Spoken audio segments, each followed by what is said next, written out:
नमस्कार किसान भाइयों, स्वागत है हमारे YouTube चैनल पर।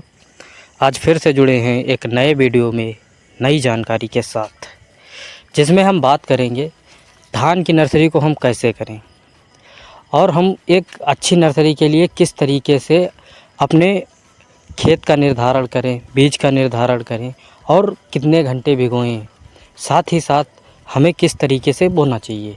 ये सारी चीज़ें हम इस वीडियो के अंतर्गत जानेंगे। तो चलिए वीडियो को स्टार्ट कर लेते हैं। इससे पहले अगर आप हमारे चैनल पर नए हैं तो चैनल को लाइक कर दीजिए, शेयर कर दीजिए और सब्सक्राइब कर लीजिए। तो चलिए हम सबसे पहले बात करते हैं धान की खेती। तो धान की खेती का जैसे ही नाम आता है तो कहीं ना कहीं ये धान की खेती हमारे संपूर्ण भारत में की जाती है, वो चाहे पहाड़ी क्षेत्र हो, मैदानी क्षेत्र हो या पठारी क्षेत्र हो, सभी जगहों पर हमारे धान की खेती की जाती है। तो धान की खेती हम लोग कैसे करते हैं, जैसे हम लोग हर साल करते हैं, परंपरागत तरीके से करते आए हैं। खेत में भी ऐसे जुताई किए, नर्सरी लगवा दिए, पर हम लोग कुछ अगर टेक्निकल बातों का ध्यान रखें तो हमारा उत्पादन क्या बढ़ सकता है? तो जवाब होगा हाँ, बढ़ सकता है। क्योंकि हर किसानों का यही जवाब होता है कि हाँ, उत्पादन बढ़ सकता है अगर हम लोग थोड़ा तरीके से करें।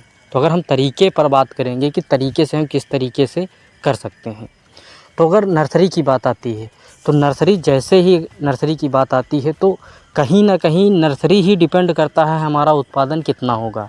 बहुत सारे लोगों ये भी बोल देते हैं कि अक्सर मीटिंग क्या करते हैं तो लोग बोल देते हैं कि नहीं, ऐसा नहीं है, नर्सरी चाहे जैसी हो फसल अच्छी हो जाती। ऐसा नहीं है भाई, अगर हमें एक अच्छा मकान बनाना है तो हमें नींव भी अच्छी डालनी होगी।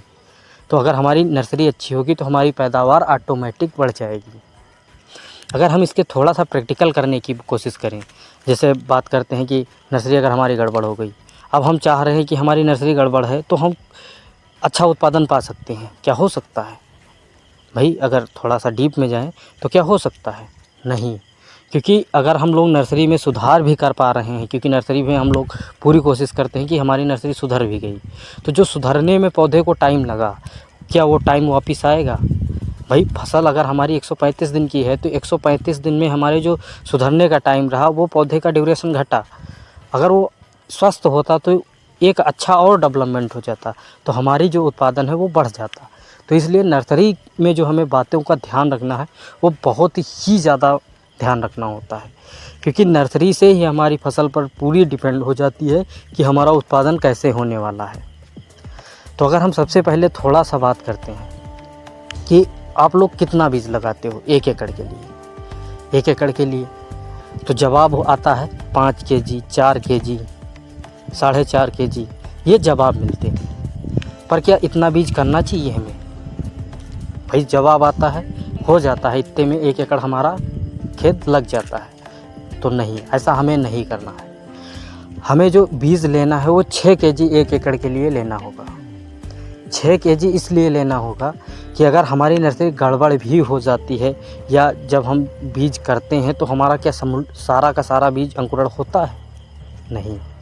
तो कहीं ना कहीं अगर हमारा बीज नहीं हो, अंकुरण सारा नहीं हुआ है, तो जब हम लगाने जाते हैं 1 एकड़ के लिए तो हम पूरा नर्सरी खोद के ले गए, पूरे खेत में अपने 1 एकड़ में डाल दिए। अब जो लगाने वाला प्रोसीजर है, लगाने वाले प्रोसीजर पर इसलिए हम आ रहे हैं नर्सरी से पहले कि जो हमारा मेन जो फोकस है वो हमें ध्यान में रखना होता है। क्यों हम पूरा डाल दिए अपने 1 एकड़ में। अब 1 एकड़ में डालने के बाद ठेके के लड़के आए, सारा लगाना शुरू किया। अब पता है उन्हें कि इतना ही इनके पास नर्सरी है, अब इतना ही नर्सरी है तो इतने में ही पूरा खेत लगाना है। भाई अगर खेत में अगर देखा जाए तो धान के जो प्लांट का ड्यूरेशन होना चाहिए वो 15 से 20 सेंटीमीटर होना चाहिए। 15 सेंटीमीटर कतार से कतार, पौधे से पौधा, और 20 सेंटीमीटर कतार से कतार, मतलब 20 सेंटीमीटर पर पौधे की, 15 सेंटीमीटर पर पौधे की दूरी, और जो लाइन होगी वो 20 सेंटीमीटर। इस अनुसार अगर हम लोग लगाते हैं तो क्या हमारा उत्पादन बढ़ेगा? जवाब आता है हाँ, बढ़ेगा। जब हमारे खेत में पौधों की संख्या पर्याप्त होगी तब हमारा उत्पादन भी बढ़ेगा।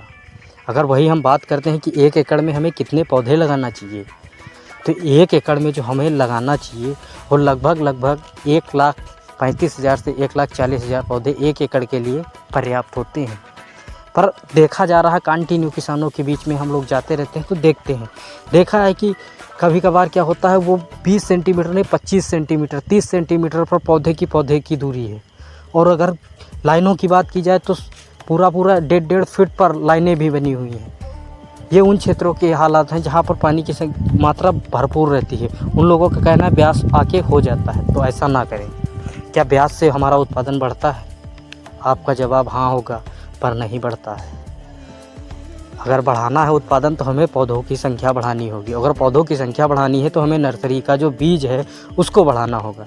इसलिए अगर आप 4 kg 5 kg 1 एकड़ के लिए कर रहे हैं तो आप उसको बढ़ा के 6 kg करना शुरू कर दीजिए। हमारा वीडियो बनाने का केवल यही एक पर्पस था कि जो बीज किया जा रहा है वो कम किया जा रहा है और उसके बाद जो हमें उत्पादन मिलता है तो कम मिलता है। क्योंकि अक्सर हमने देखा है जब लोगों को बताया जाता है कि आपका जो उत्पादन निकला है वो कितना निकल रहा है, तो किसान बोलते हैं 8 चौक 32 कुंटल, 28 कुंटल, 25 कुंटल, ये उनका उत्पादन होता है। 25 कुंटल से 28 कुंटल के बीच का एक आम उत्पादन होता है। पर जब हम लोग अगर कह देते हैं कि नहीं आपका उत्पादन 32 से 36 कुंटल हो सकता है तो वो लोग मानते नहीं। मानने का रीज़न भी है, कैसे माने भाई, आज तक हुआ नहीं तो कैसे होगा। तो इसलिए हमें जो बीज अगर हम बढ़ा के रखेंगे, पौधों की संख्या बढ़ाएंगे तो हमारा उत्पादन भी बढ़ेगा। वहीं अगर हम थोड़ा और जाएंगे तो ये हमारा बहुत लंबा वीडियो हो जाएगा। इसलिए आपको मेन मुद्दे पर लेकर आते हैं। तो हमें जो 1 एकड़ के लिए बीज लेना होगा वो लेना होगा 6 kg आप बीज करें। और कितने एरिए में करें तो 360 वर्ग मीटर में हमें 1 एकड़ के लिए नर्सरी का बीज करना होता है। सामान्यतः अगर बात की जाए तो एक कमरा आपका जो होता है वो लगभग 100 से 120 स्क्वायर फीट का होता है। और वही अगर हम देखें तो लगभग 3 से 4 कमरे यानी 3.5 कमरे के अनुमानन आप खेत ले लीजिए। और जो भी नालियाँ बनाएं उसमें आप नालियों की संख्या आप जितनी बना रहे हैं उससे आप हमेशा 2 कर दीजिए। अब की बार आप देखोगे जो पानी की निकास की नालियाँ हैं वो आपको 1-2 बढ़ा दोगे, आप जो पानी निकालने की सुविधा होगी वो आपकी आराम से पानी निकल जाएगा, जिससे हमारा जो नर्सरी है वो कहीं कहीं पर दब जाता है वो दबेगा नहीं, पानी आराम से निकल जाएगा। वहीं अगर हम बात करते हैं कि बीज को कितने घंटे भिगोया जाए, तो बीज को हमें जो भिगोना है वो 10 घंटे भिगोना है और 18 से 24 घंटे हमें उसको बोरे में दबा के रखना होता है। बोरे में दबा के जब हम लोग रख लेते हैं उससे पहले हमें जो खेत की तैयारी के समय हमें सबसे पहले कीट का भी ध्यान रखना होगा। कीट के लिए हम आधा kg फ्यूराडान पहले से ही डाल दें। और अगला वीडियो जो हम आपको देंगे वो कीट प्रबंधन और नर्सरी को कैसे हरा भरा बना के और मजबूत पौधा तैयार करें, इसके बारे में आपको वीडियो बना के देंगे।